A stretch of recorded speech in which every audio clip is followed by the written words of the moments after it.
Hello again.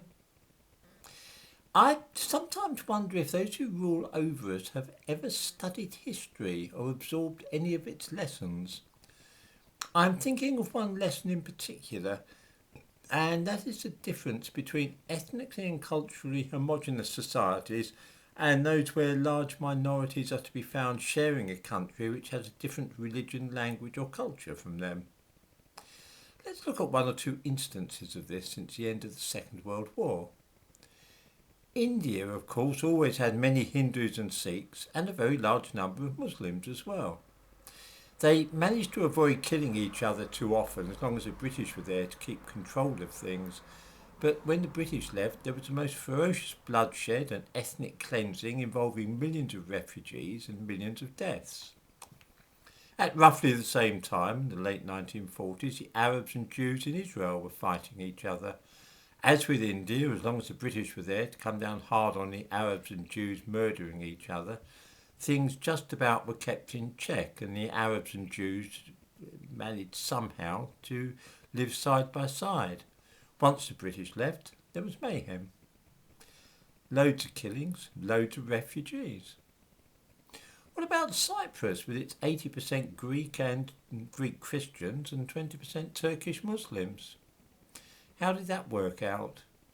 Anybody remember? What about Nigeria with the Yoruba and Igbo? Anybody remember the Biafran War in the late 1960s? More recently, one thinks of Czechoslovakia breaking into two separate countries, the Czech and Slovak republics.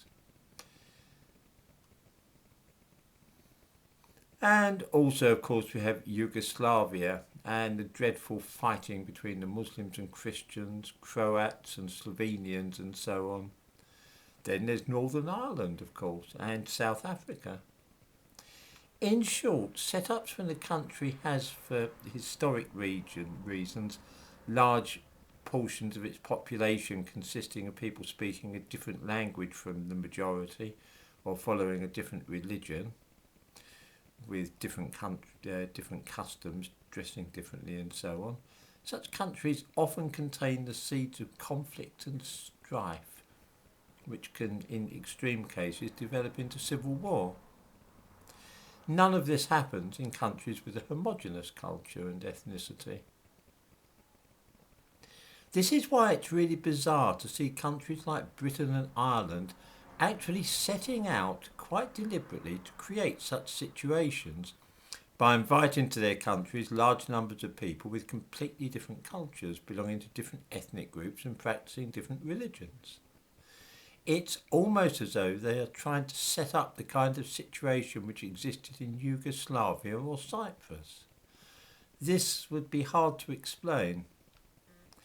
There are then two possible reasons for what we see. The first, of course, is that our politicians are a bunch of turnip heads with no understanding of history and who don't care what happens after they're out of office in a few years. Or that there is some wicked plot to destroy our countries. At the moment, I tend towards the first of these explanations, but I do see why some people think that it's a deliberate plot and that nobody could be so stupid as to do this without realising the inevitable consequences.